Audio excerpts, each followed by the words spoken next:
সবাইকে শুভেচ্ছা, স্বাগত প্রথম আলোর নিয়মিত আয়োজন একেএস বার্তা সংক্ষেপে। সঙ্গে আছি আমি এস আল আরেফিন। জানিয়ে দিচ্ছি আজকের গুরুত্বপূর্ণ খবরগুলো। টাঙ্গাইলের কালিহাতীতে রড বোঝা একটি ট্রাক উল্টে 15 জন যাত্রী নিহত হয়েছেন। আজ সোমবার ভোর 4:30টার দিকে বঙ্গবন্ধু সেতুর পূর্ব মহাসড়কের সংযোগ সড়কের সরাতৈল এলাকায় এই ভয়াবহ দুর্ঘটনা ঘটে। যমুনা সেতু পূর্ব থানা পুলিশ জানায়, ঢাকা থেকে ছেড়ে আসা উত্তরাঞ্চলগামী রড বোঝাই ট্রাকটির ওপরে বেশ কয়েকজন যাত্রী ছিলেন।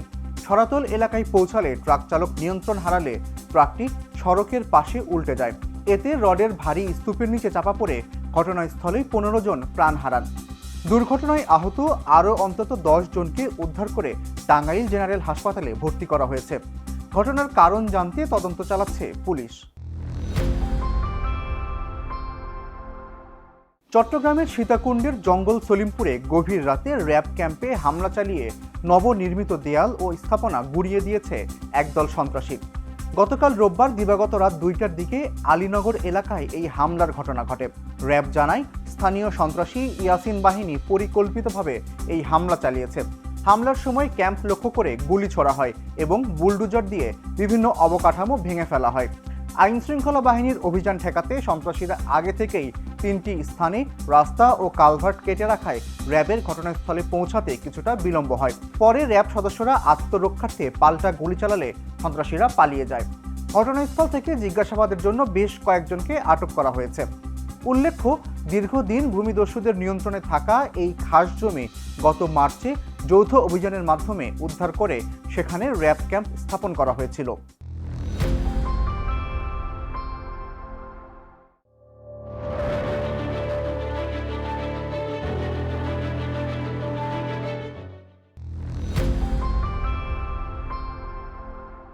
রাজশাহী, পাবনা, বগুড়া এবং ময়মনসিংহ অঞ্চলের ওপর দিয়ে আজ সন্ধ্যার মধ্যে ঘন্টায় 60 থেকে 80 কিলোমিটার বেগে বৃষ্টি বা বজ্র বৃষ্টি সহ ঝোড়ো হাওয়া বয়ে যেতে পারে।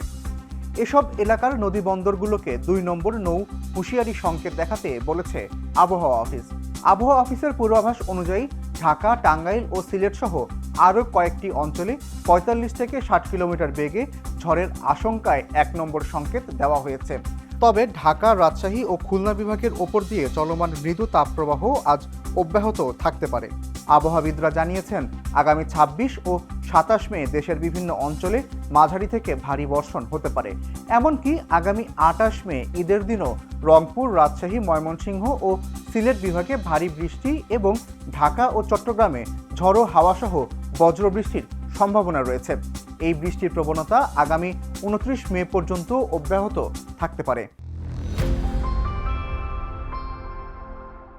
ব্রাজিলের মিনাস জেরাইস রাজ্যে এক ভয়াবহ সড়ক দুর্ঘটনায় অন্তত 8 জন নিহত হয়েছেন।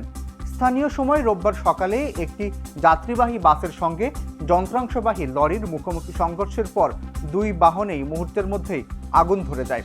স্থানীয় ফায়ার ব্রিগেড জানায়, হাইওয়ে অফ ফিয়ার বা আতঙ্কের মহাসড়ক নামে পরিচিত BR-201 মোটরওয়ের সান্তা ক্রুজ দো সাল এলাকায় এই দুর্ঘটনা ঘটে।